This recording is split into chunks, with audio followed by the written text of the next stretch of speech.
Right now you have 1, 2, Brotherhood, Revelations, 3, 4, Rogue, Unity, Syndicate, Origins, Odyssey, Valhalla, and Mirage. Yeah, I'm pretty sure that's all the mainline ones.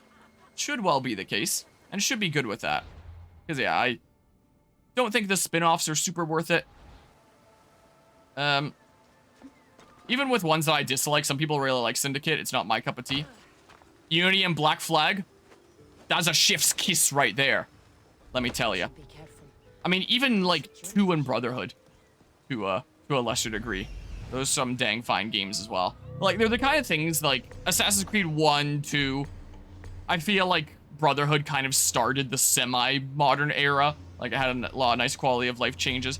But 1 and 2 are the kind of things where it's like, you kind of have to put them into the context of the time. Gameplay-wise, they might not hold up super well nowadays, but they're still fascinating to play to put into the context of the time. And especially going from 1 to 2, and just how different it is and how much stuff they added. Like, I genuinely believe that Assassin's Creed 2 is, like, one of the best sequels ever made. Along with games like Xenoblade Chronicles 2, movies like Terminator 2. What else are some of the best sequels of all time? Pokemon Mystery Dungeon 2, Explorers.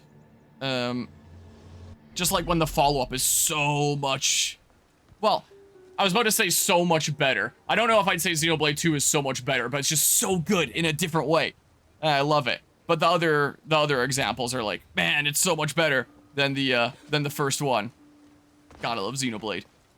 Yeah, if you want to really get me going, just mention Fire Emblem. Well, Fire Emblem is probably, like, in terms of playthrough stuff on this channel, like, the most popular thing that I can do on this channel. Because I think the most popular playthrough I ever did here was my Fire Emblem Awakening Lunatic Plus Classic run. You start your Yakuza playthrough. I've heard good things about that series, but I've never played it myself. Fuck, I love Fire Emblem! Do you love the hardest difficulty modes like me? Well, I don't love them. I have a love-hate relationship with the hardest difficulty modes. Like, Engage, Maddening Classic was so good for so much of it, and then the later maps were just like, oh, how do we increase the difficulty? How about just, like, infinite reinforcements every single turn? And, like, that's not fun. I didn't like that. Engage doesn't deserve the hate. Yeah, I think that it had a lot of really... Wow, I didn't kill you right there. I think a lot of people got really mad at the art style and stuff. Is what I was thinking. That feels like too Genshin-y, like too much like a freemium game. I think that its story had some potential, but kind of missed the mark. Gameplay-wise, apart from some awful map design, in terms of like its core mechanics, was like one of the best Fire Emblem games, I would say. I thought that was really good. The music, always a slapper. I think I liked Three Houses music more, but I really hated the gameplay of Three Houses, was the case. Super Smash Bros. Melee was also... Oh yeah, Smash Melee! That's gotta be up there in terms of, like, all-time best sequels. You're right, for sure. Love the aesthetics and you love the map, the character design and all. Yes, the story fell short, but if you've been a long-time fan, this was legit just a 3D GBA game. Yeah, honestly. Especially color-wise, it was so beautifully bright. Agreed. Absolutely. What about Unicorn Overlord? That game's so good, too, and that game is so pretty. I love me some Unicorn Overlord. I need to do the, post-game map at some point here. Oh, well, are they gonna fight me over here? Also, I was about to say now I can answer your question of criticisms to partners in time stuff properly now. And right as I remembered, everyone starts trying to kill me again. So, whoops. Sometimes it be that way.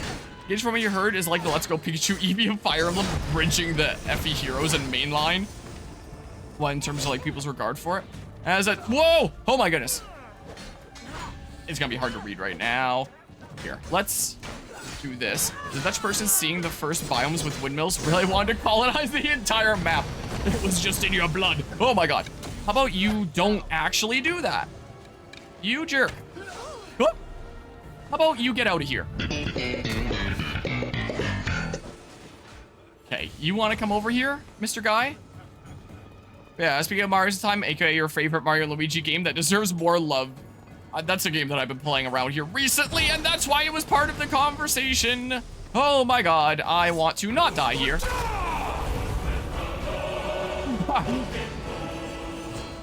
Dang it, I thought I would lunge over farther. I did not. Okay, if you could maybe not do that. Ah, stop! I don't want to die here. That would not be good. Whoa! Oh my! How? How? I had like the one free bailout. I was about to heal myself. And then Dark Souls 2 moment there. But yeah, let's see here. Doing an 9-month playthrough of this might turn into a nightmare when you start Valhalla. Yeah, that's what I expect. It's probably gonna take me all of next year. Just like this has taken me all of this year. I mean, that's been among playing several other games. It's not like this has been the only game that I've been playing this whole time. But, where am I? Jeez. It's not like this has been the only game that I've been playing, but still. Good thing Mirage is short. That's good then. Because I heard that it was apparently a bit of a return to form for Assassin's Creed. So if that's more like the classic games where that's going to be like a 4 or 5 stream game, not like a 30 stream game, then that'd be great. That'd be fantastic. I actually like my kicking method here. So if you guys want to come over here, make sure you get a... I'll make sure I get a kid when you start Valhalla, and he'll probably be in college by the time you end it. Yeah, we shall see here. Pizza time. I was doing a decent bit of side objectives, like not that much, but a little smidge. Like if I was going from point A to point B for a main objective, I'd be doing the other question marks along the way at first, when I first started this playthrough. Not anymore. Now I'm just tunnel vision towards completing the main objective. And I think I'm just gonna start with that tunnel vision like from the get-go when I start Valhalla. And I'll start on January 1st next year because it's always tradition around here to start like the next Assassin's Creed game I have up on January 1st of the new year. I mean, sometimes I get through multiple games in a year, but I always start whatever the next one is January 1st of the new year. So yeah, Valhalla will be January 1st, assuming I'm in town. Otherwise, it'll be very shortly after January 1st. Yeah, I will semi-stealth this, and maybe I should actually quick save a little bit along the way. But yeah, it's a return to form as well as in length. That's good. And hopefully shadows won't be super long, but we'll see. And I like... Hold on. Come to think of it, Pokemon Gold... Yeah, Pokemon Gold Silver, I would definitely count on that list as well. For sure. I haven't played them, but Mega Man 2, Street Fighter 2, Half-Life 2, and Halo 2 are among acclaimed sequels. Yeah, ones I wouldn't be familiar with myself, but I've heard good things about. Not gonna lie, I want to replay the Pokemon series, but it's become kind of a boring, repetitive series due to the shit stains that are the recent games. Yeah. Yeah. I mean, you're not wrong. It's just a couple days ago that I finally published my video essay on the Scarlet and Violet DLC. Wow, this guy's mad. Free colonoscopy for you. Is the case. And people seem to be liking it so far. Like a let's race or some? What? I don't understand. Here, Ubisoft showcased that in AC Shadow you can damage some buildings with your weapon. Interesting. Alright, I have no idea what you just said. I don't know how that guy died. Just natural causes, I guess. Loki, just want to replay them with a friend being your rival after each gym and we catch up. Message didn't send. Oh, so I was missing crucial context. Sometimes it be that way on Twitch. Okay, now that people aren't trying to kill me, I can think about it. What are other partners in time criticisms I have? I think it's mostly just like the controls.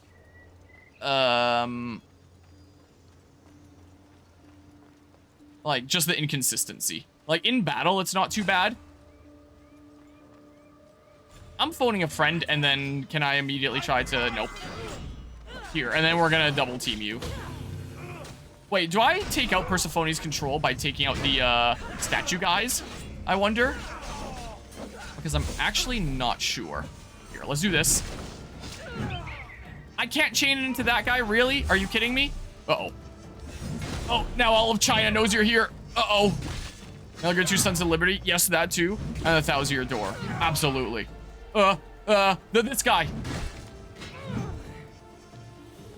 Okay, the target that guy, please, and then do the... Okay, that works, I guess. I'm going this way now. How long does it take before the Pokemon Company buys an island and actually create a Pokemon journey with the gyms IRL as a half-year trip for influencers? Imagine. That would certainly be something. Yeah, they definitely have the money for that. Oh my god! Stop! Stop! Stop! Safety cliff. Here. Here we go. Just...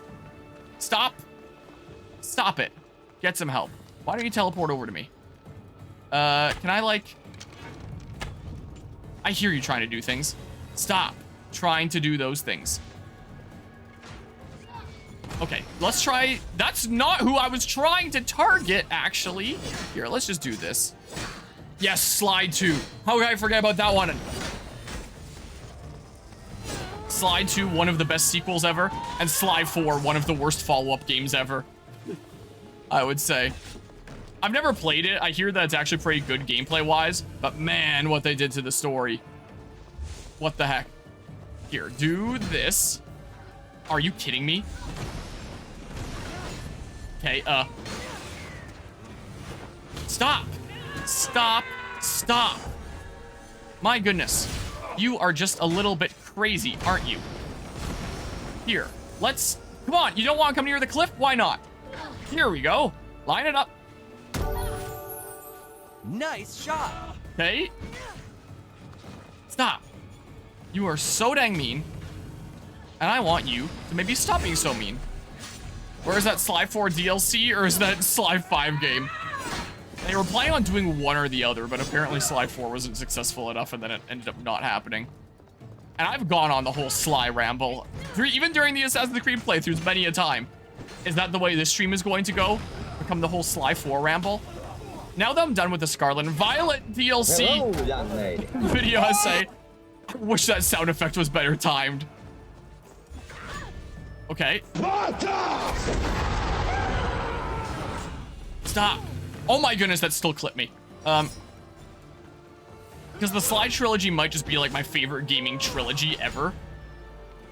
Is the case. Oh, stop. My goodness, you need to chill out, maybe. Stop it. Come on, get out of here. Okay, now you guys come close to the cliff. And then... Hello, young lady. Okay,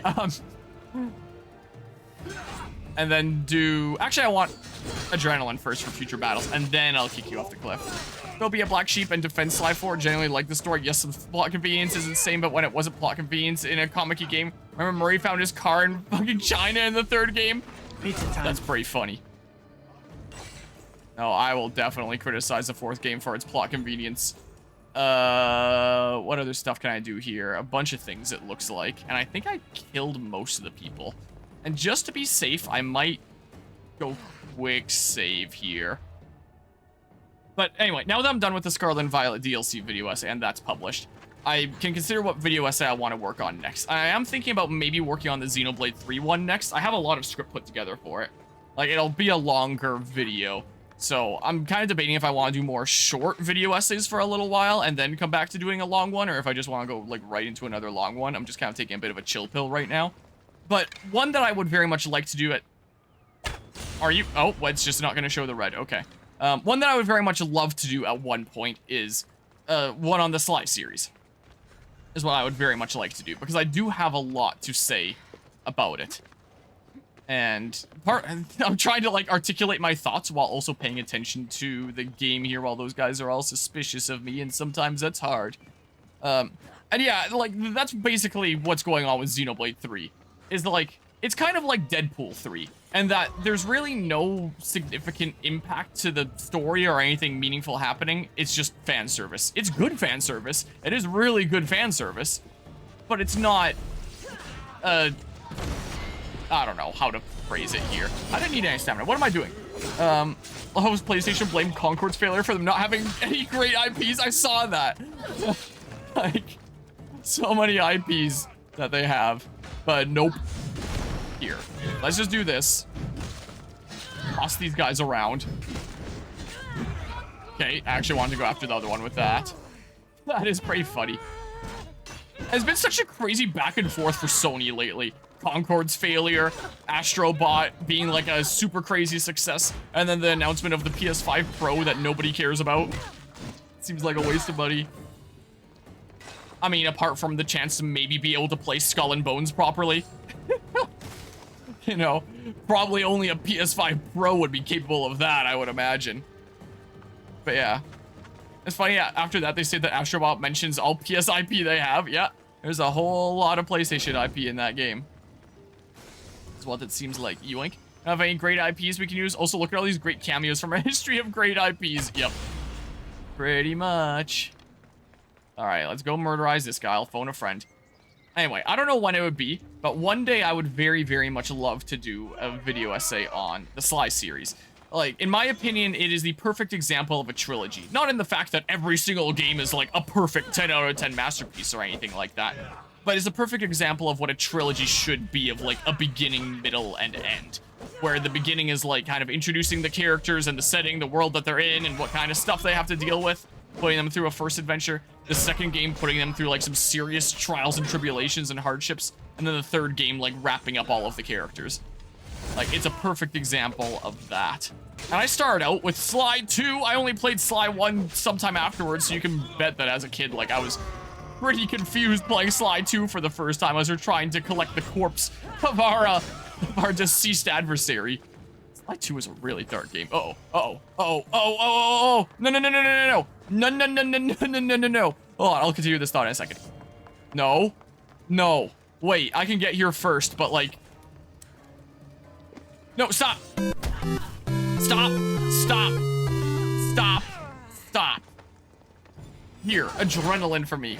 What's stopping PlayStation from reviving Parappa the Rapper using the character and songs of the PS Plus pack for Fortnite Festival? Bring them to modern rhythm games, build a new fan base? I mean, Parappa the Rapper also has like a bit of a, I don't know what to call it. People that are aware of it, but never played it back when. Awareness kind of thing. Not quite like a meme culture kind of thing, but as... I don't know how to describe it. Like how Captain Falcon is more famous nowadays in Smash Bros. Than he ever was in his games. Like, I'm sure a lot of people know of Parappa the Rapper at this point, who never played his games, just from, like, the years of internet history. I can't see shit! Like... whatever you want to call that kind of status, I don't know. I'm sure a lot of people are familiar with him at this point. Oh, I can't walk through there. Anyway, when it came to Sly there, the first game was very much kind of experimenting with what do we want this to be and trying out some different ideas. And gameplay-wise, they definitely didn't quite hit the mark yet. I feel like Sly 2 is when they started really getting close to the nice formula. But it was an interesting experiment with Sly 1 with this new IP. And they were doing some interesting things with it in the story. How does Assassin's Creed Unity not have a Sly Cooper Easter egg? Like, parkouring in France, it was such a given. If only. Get, like, some Sly music there. Where else can I go to, like, diminish control? Is this, like, a fort? That's the devoted followers. I still have to take out, like, a fifth of the bar, and I don't know where to go to do that. The devoted sanctuary? Like, where do I go? Who do I kill? Like, what objective? Roma? Oh, there's a captain here. I'm going there. I have to exit the zone. And then maybe the bar will go down a whole bunch. is what I'll do. But yeah, I wasn't the biggest fan of Sly 1, but I did greatly appreciate what it was doing and trying out new things. And I thought it was interesting with, like, the final world, how serious it became. I do like how it would be serious at times throughout a lot of it that you probably wouldn't see in, like, a children/family-friendly game nowadays. Like the fact that the Panda King, if there was people that had wronged him in some way, or someone's disagreeing with him, or not following his rule, or whatever the heck the situation was, he would just completely bury their village in an avalanche and, like, basically commit genocide. Like, it was insane. And that you never see in a game nowadays without, like, the rating being at least teen. Like, the kind of thing that you wouldn't see as much. New look horror. What? Uh-oh. Stop. The Koroko game, now that you're adult and Dutch, want to see how that game plays while spacing out. Oh my god. Oh my god. Oh my god. No.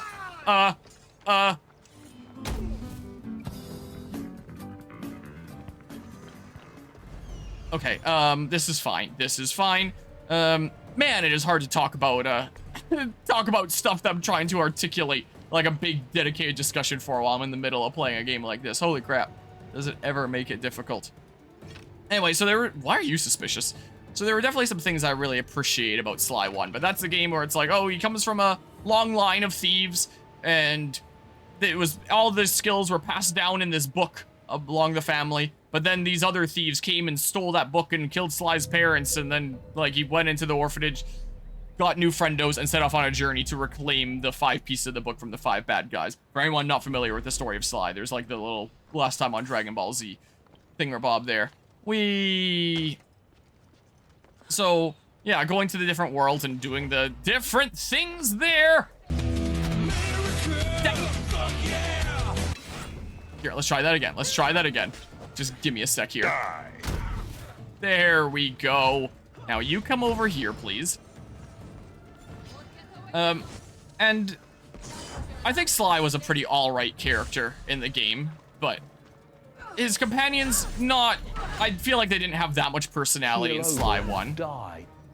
Like, they were just kind of trying to make, like, hey, here's a character that can be, like, the nerdy tech guy, and a character that wasn't going to be the muscle yet, but was kind of like a Patrick character with Murray, where I think they were trying to go for, like, the lovable idiot, or the lovable dunce kind of character is what they were going for in Sly 1. And it's like, okay, well, these work, but there isn't really a massive ton going on there yet. Emphasis on that. And then there's also the character of Carmelita that they introduced, where it's like, oh yeah, the whole rivalry with Sly / romantic interest that they just kind of set up as like, this is a thing that's going on. The main villain of Clockwork kind of spooked me as a kid. The fact that your main antagonist and the person that had like the final bit of the book was literally this mechanical owl that had replaced all of his living flesh with mechanical parts so that he could be immortal. And he's fed by like the pure hate of Sly's family to keep him alive for who knows how long. And you have to dunk him in lava to properly kill him and literally decapitate him. It's like, holy crap. It's pretty insane, and I thought that was pretty cool. And that's pretty much how I felt about Sly 1. And I'll get to Sly 2 in a hot second, because there's other stuff that I missed here, so I'll get to that first. If you think that is insane for gaming, keep in mind Disney is fully partnering with Fortnite, and for Halloween we'll get 3 Disney villains as skins. That's not super serious though, right? Skip 1 year and you'll see Snow White with a Glock, Rapunzel with a rocket launcher, you'll see Tarzan cranking. Oh my god! Cracking 90 is a one puppy Coco's grandma. Yeah, but that's like... We actually... there was a video posted on the channel recently kind of about this, the whole differentiation between like cartoon violence and like blood and gore violence. And also like the things that are actually occurring in the game and the gravity of it and all that. There's definitely a decent bit that I can say on that, but that's a... I think that was mostly said in that one video from a week and 2 days ago. It was published. 9 days ago. Said he never played Far Cry, skip the first 2 games. Far Cry 3 is the best at storytelling. That's what I've heard. And character development. 4 is an amazing villain in such a beautiful world. 5 is a great villain with amazingly themed world around, and it's fully online co-op. Oh, interesting. So is the 6th game. Yeah, I always hear the best things about Far Cry 3. So funny that Kirby 64 Crystal Star is rated T. Wait, Shadow the Hedgehog is rated E? There's no way. I refuse to believe this. What do you mean Shadow the Hedgehog is rated E? There's no shot. Shadow the Hedgehog. How do I... No, like, video game. Does it... Where do I find the rating here? Come on. Everyone 10 and up. Still, it's like 10 and up rather than everyone, but still. How? What? I never would have guessed. Well, the more you know. Huh. Well, that's certainly something, isn't it? Anyway. And then Sly 2 rolled around, and, like, you're still mainly playing as Sly, but you can play as the other party members, and your objective in this game, rather than collecting the book of your family that was stolen from you, this time, it's collecting all the body parts of Clockwork, because apparently there's a chance that he can revive himself, if given the chance. So you're trying to collect all his body parts, which include things like his still beating heart, so that he won't be able to revive. And it's like, whoa, this is in like a kid's game? Excuse me? And it's certainly something there. It had a lot more twists and turns, like the fact that you're basically working with someone from Interpol for half the game, only for her to stab you in the back. Sly and Murray get hauled off to prison, and it's up to Bentley, the tech guy, to actually go into the field a lot more frequently, and as the most timid one, to save both of his friends. And it's like, holy crap, that got a whole lot more serious, and it makes you also like Bentley a whole lot more as he has to like overcome his fears. And Murray, the transition that he underwent in that game, he was kind of like the lovable dunce in the first game, but he really looked up to Sly.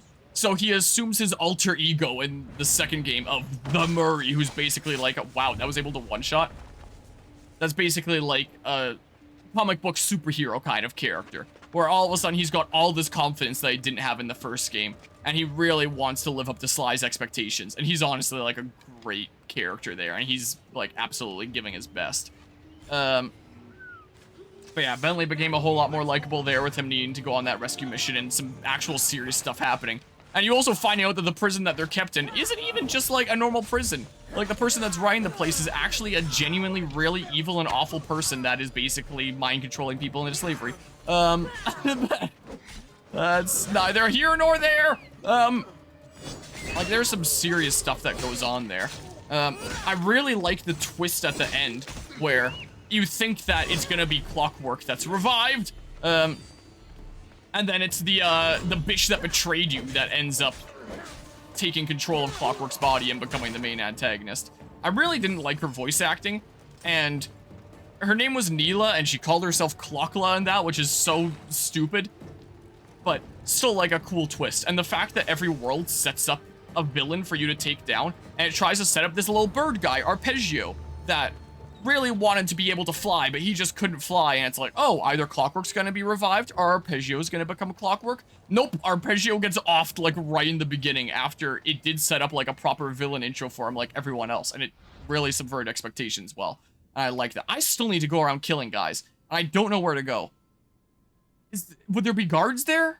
Should I go back to this, because guys would have respawned, I guess? But yeah.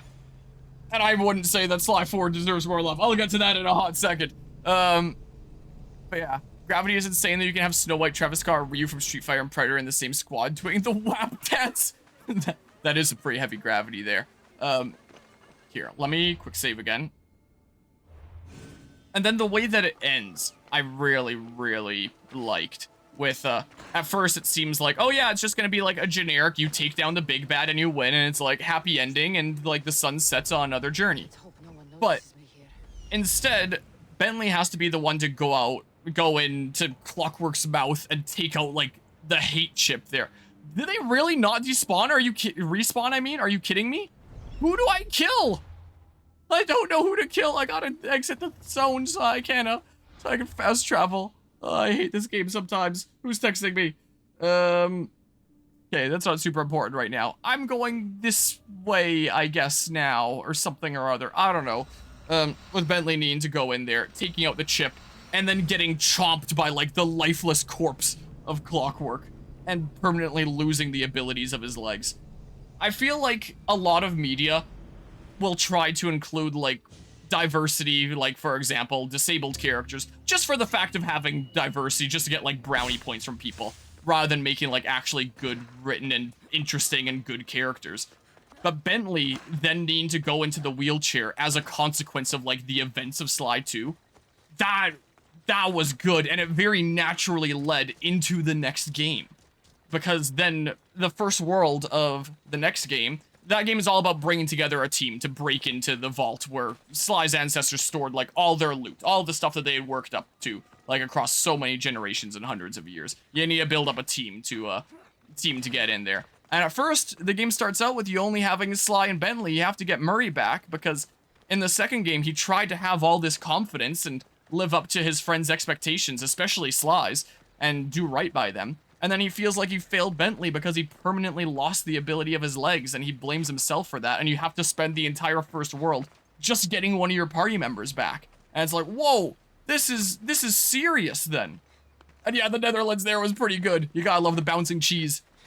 All of that. I like the, being from Canada, I quite like the Canada in Sly 2, although it really didn't need two worlds in Sly 2, but hey, I'm all for it. I like all the Canadian stereotypes. So, like, that natural progression was really, really good, and I really liked that. And then the big bad of Sly 3 is Dr. M now, that you don't really know much about at the beginning of the game, but like he's clearly someone very evil that's trying to break into Sly's family's vault. There's no guards here. I don't know what the hell I'm gonna do now.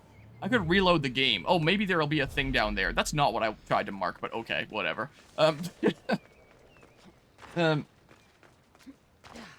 But he just seems like he's a generic big bad at first. You don't really know what his motive is, just that he wants, like, the loot that's in Sly's vault. And you can't get into there without amassing a team together, so you want to go amass a team. And hence, the world's leading up to the final world, in that case. Brick house. Oh my goodness, it's so laggy. What did I just mark? I marked something up here? Also, was it this? That I saw down there? It's gotta be, right? It's gotta be that. Played House of the Bloodline. But then, I know about these. I know! You've told me this! I've broken so many of them already! Let's go ahead and quick save here. But, throughout the entire trilogy, the games were very much glorifying Sly's actions and his family, and treating them like, oh man, they were so amazing and so cool, and of course Sly would want to be just like them, and continue the family tradition. It's so awesome. But when you eventually get into the vault, like, it's very much not the feel, that you feel anymore. Like, the music, it feels very hollow, and you just see these mountains of gold piled up, like, not doing anything.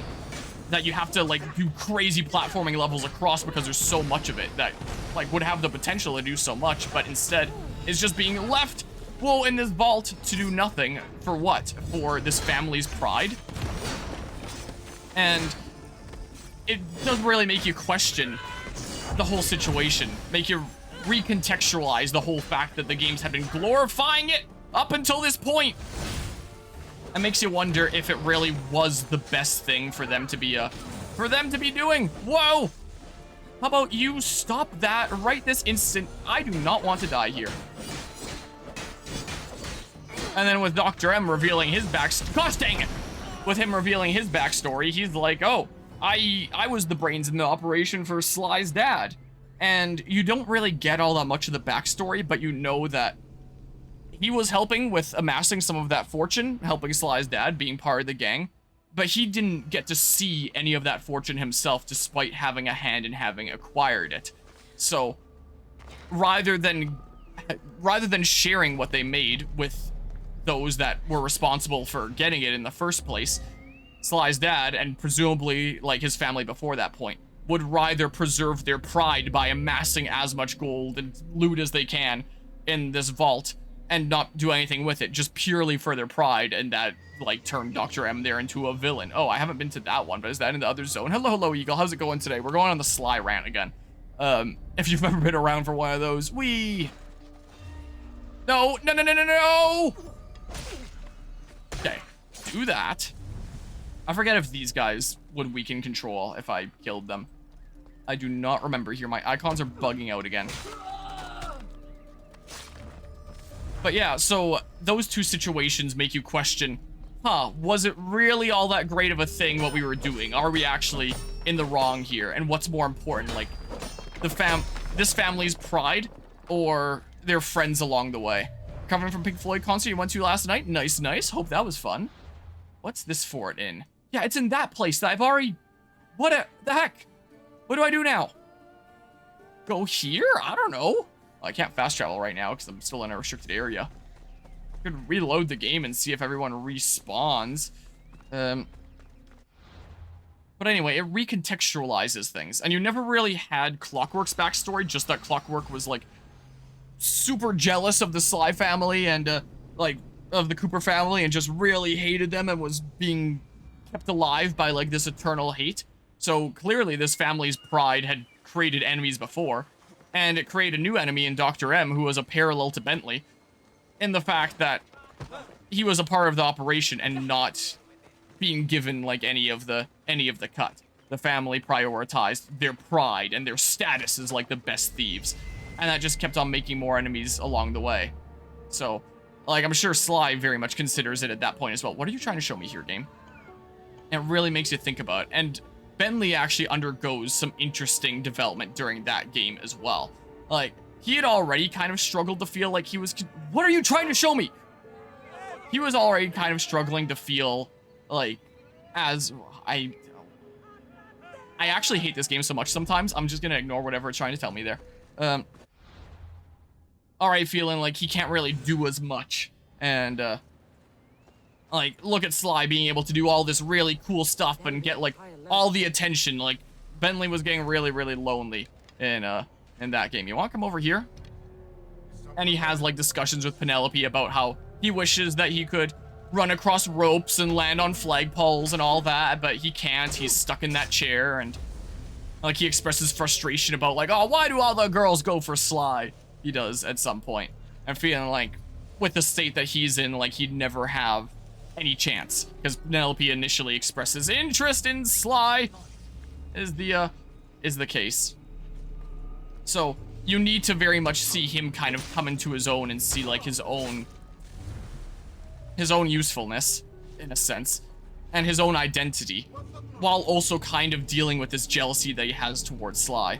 And it kind of draws a parallel to Dr. M as well, in that you very much see how Bentley could have gone down the path of Dr. M, especially if Sly decided to go down the route of, hey, I'm not gonna share anything with my friends here, my crew. I'm just gonna keep it all for myself. Like, if Sly decided to go down that route, you can very much imagine how Bentley might have gone down his Dr. M villain arc. How is this still not enough? So I really liked having that parallel there. It's always cool when you can have, like, a villain that draws, like, a parallel to one of the heroes. So I don't know what to do now to bring this bar down anymore. There's a question mark over here. Maybe that's a thing. I don't know. I'll go that way and see what happens, I suppose. So I really, really like that there. And then the way that the game ends with you defeating the villain and Sly taking a hit for his love interest that could never be Carmelita due to them being on other sides of the law. It's interesting in that in some prior cutscenes, Sly had talked about how when it seems like his life is flashing before his eyes because he thinks that he's about to die, how the only thing that he has on his mind is not, like, his friends of Bentley and Murray. It's not his family. It's not all the stuff that he's stolen, but it's of Carmelita and what a jerk he'd been to her and wishing that he just had another chance at the end of the day. That's all that he could think about when his life was on the line, the devoted guardians. This has got to be the last thing I gotta do, right? And realizing that family is the most important thing. He watched a bit too many Fast and Furious movies. Okay, yes, there's people here, good. So after he takes the hit, and you have to play as Carmelita to kill the final boss at the end. Well, not to kill him, but to defeat him, whatever. And then you go up to Sly. All of a sudden, it's like, oh, I have amnesia. Who am I? What the heck is going on? And finding out after the credits that he faked amnesia to go be with her, and he left his cane, the key to the vault with all the loot, for his friends. He didn't want any of the fortune that had made so many of those enemies along the way. Like, he was no longer concerned with the pride that comes with that of being the very best thieves. He wanted to leave that behind him, actually leave it to the people that helped him earn it along the way, along with, like, his family and previous generations. Leave it to those that can actually use it so they can pursue all their passions, and he'll pursue his passion of spending time with the person that he cares the most about, as they both, like, do police work and stuff when she's like, oh, you're my partner, Constable Cooper. It sure sucks that there's a blank in your memory now, and all that. Whee, this away. Can I phone a friend here? See? I can indeed. 12% movement speed while crouching engraving. I don't need that. I do not need that there. So it's a very interesting kind of turn where in the entire trilogy, you had this family being glorified for how amazing they are. And then by the end, it really makes you think, huh, maybe they were actually really shitty people. And what they were doing was, like, really not all that great after all, and probably shouldn't be glorified. And it seems like that's the lesson that Sly learned and decided to look out for his family instead and those that he cares about. And in that sense, it's like the perfect ending, which is so dumb that they teased at a sequel or a follow-up game with the whole after credits time machine going on there. Like, that was the perfect place to end it. Like, it's the happy ending for everybody, and you And you turn the rebellion's uprising. I may as well finish this here while I'm rambling. Like, it was the perfect way to conclude things. Everyone is no longer adventuring together, doing thieving stuff. They've all called it quits at the end and are pursuing what they're passionate about. And the whole thing that the series was implying up to that point of, like, Sly's family being, like, these super amazing people to be glorified was twisted and, whoa, changed. And I think that that's really cool. And then Sly 4 came out. And, immediately, I'm pretty sure it's like the opening cutscene where we need an excuse to bring the gang back together to do something thieving related. And for Sly to get back into thieving, you would think that there would have to be like some crazy thing that happens in the plot to force him into thieving. Nope, he gets back into thieving because the old itch came back. His entire character arc of the trilogy of going from, I'm going to, like, glorify and idolize my family because they're, like, these super amazing people to look up to, into growing past that and realizing, oh, maybe they're really not the best of people. It's creating these villains along the way. All this gold is sitting around doing absolutely nothing just for my family's pride, and they're not focusing on family. I'm going to instead focus on family and right their wrongs. That's all just thrown in the trash immediately. Like, the opening cutscene of the game, all of the progression of his character throughout an entire trilogy before that point, gone. Trash. Forget it ever happened. It's like the writers didn't even check out what the plot of the prior games was. Because the next game immediately went back to glorifying the family again. It's like, okay, did Sly 3 not happen? Is that not a thing that occurred? And then the villain's motivation there is just, oh man, he was really jealous of Sly's family. It's like, oh my god, we've already seen this so many times, and now it's the worst incarnation of it. Like Clockwork you have is like this super scary immortal owl that is being kept alive by his pure hate, and it's so insane. Like, it's brutal. It's not brutal, but I thought it was brutal as a kid. It's the kind of thing that makes you go, whoa. And then Dr. M wasn't as strong of a villain, but he still had like a very strong narrative purpose in showing the enemies that Sly's family can make and having a parallel to Bentley. So he served like a very strong narrative role in that sense. Whereas, I don't even remember what the villain's name in Sly 4 was, but he was this skunk that was also from a long line of thieves that were apparently so not great that you had never even heard of them before. And they're jealous. Oh my god, what the heck is going on with you? It's like, really? Really? So that's what they did there.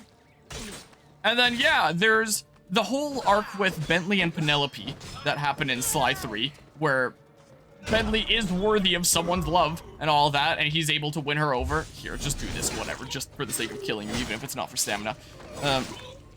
Where he wins her over, she becomes his girlfriend, and they're a thing by the end, and Bentley's pretty happy, and they're working on the time machine together. Well, turns out she ended up going to the bad guy, and that's why he has the time machine in that game. Because she would rather... How do I even phrase it? Her villain motivation and why she betrayed the team and went to the bad side, her motivation was money. Which doesn't make sense when at the end of the last game, they were just immediately granted a key to, like, one of the largest vaults presumably in the world in that universe that had been amassed by hundreds, if not thousands of years of a family gathering this wealth. There's literally mountains of gold in there that you have to platform across, and her villain motivation was money. What do you need the money for? Like, what the heck are you trying to buy? Like, and how much do you think that you could make by making evil machines and working with the villain that you really think it would be more than what's in that vault? Like, it really feels, yeah, it's just the world's most expensive cheese. It really, really feels like the writers just did not know what happened in the prior games. And it also is a complete slap into the face to Bentley's whole arc in the last game of being worthy enough and having enough stuff going on himself that he can be worthy of someone's love. When that person is just like, you know what, never mind. You don't want to make evil machines with me for money, so never mind. So it completely throws out Bentley's arc in that sense. It completely throws out Sly's entire trilogy arc because it goes back to glorifying his family since it's all about time travel and going to the different time periods and helping out Sly's ancestors and all that. And going right back to glorifying them and wow, how amazing and skilled they are and they're so cool. And then Murray, his arc in that game is about being worthy enough for his friends and being able to contribute enough. Which is the same arc that he did in the last game. So, Sly and Bentley have their arcs thrown in the trash, and Murray has his arc done a second time, but worse. So, either way, like, the writers, sorry, I appreciate the fall of their outsider life. Whereas the falling damage, by the way, doesn't exist in this game. Which is pretty silly. Earlier in the game, you do get falling damage, but it'll never kill you. It'll just leave you with 1 HP, and then you get to a certain level. I think it's like 30, and then you just never fall damage ever again. It's kind of the case. So, again, like, gameplay-wise, I've never played it, but people say that the gameplay's pretty good. But the fact of what it did to, like, the 3 characters, throwing out 2 arcs and then just redoing another one, but worse, it's like, really? And then the fact that it doesn't even end, it ends on a cliffhanger with Sly being stuck in ancient Egypt. And I just do not want to acknowledge Sly 4 all that much. Like, I think of Sly, I think of the trilogy. I don't think of 4. Like, if they had taken the gameplay of it that is apparently good and actually built off of the story. Yeah, the art direction seems very good too. Like, I've seen all the cutscenes of it, the art direction's pretty good. I will definitely give it that. But man, the story just kind of takes everything that I liked about the original trilogy and just does away with it. The rest is great, give it a shot. If ever I hit like some crazy fundraising goal for a charity stream, this is what I'll do. Sometimes I have it as like a super high fundraising goal. Oh, my 3D printer's ready to color change. Just give me a second here. Wow. Uno momento. It's not cooling down, is it? Kate, good. I didn't take too long here.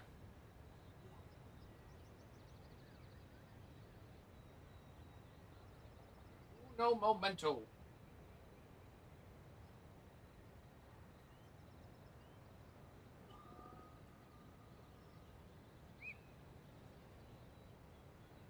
Then I need to put in a white.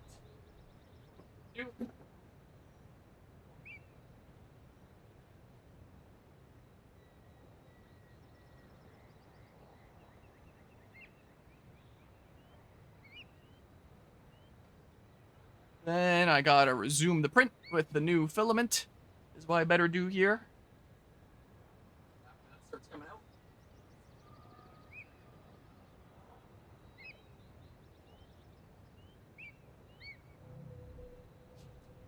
Ah! I didn't actually grab it, but it's off the tool head, so that's fine. Okay. Alright, back to the video game. But yeah, anyway. Some people, like, content creators, when they're doing, like, charity fundraisers, they'll sometimes have, like, different goals for, different things, like, fundraise this amount and they'll do this thing, fundraise this amount and they'll do this thing. But oftentimes set things at amounts where it's, like, they want to and expect to hit those goals, and, like, the reward of hitting that goal is something that they do genuinely want to do. But Sly 4, I usually just set it as, like, an absurdly high goal to the point that I never expect to hit it. And it has to be like an actual insane amount for charity. And is a game that I actually don't genuinely want to do because I want to push it out of my mind because of the story and what it did to the trilogy. So oftentimes for my 24-hour charity streams, I'll set Sly 4 at like $3,000 or something like that. And then if ever things go really, really crazy, then I'll play through that and then like really complain about it a whole lot along the way. But yeah. Gonna take what I hope will be a future shit take, but genuinely worried about Zelda. Yeah, I guess we shall see here. Like, I'll play that when it comes out. I mean, I guess that's evident. It says it in the stream title that I'm trying to make more progress on my current games before I start that next game. Why is there a dark horse on top of there? What the heck is going on? Yeah, we shall see. I'm hoping that it'll be good. And hopefully not as long as a regular Zelda game. Okay, I can do the thing now, so let me do the thing.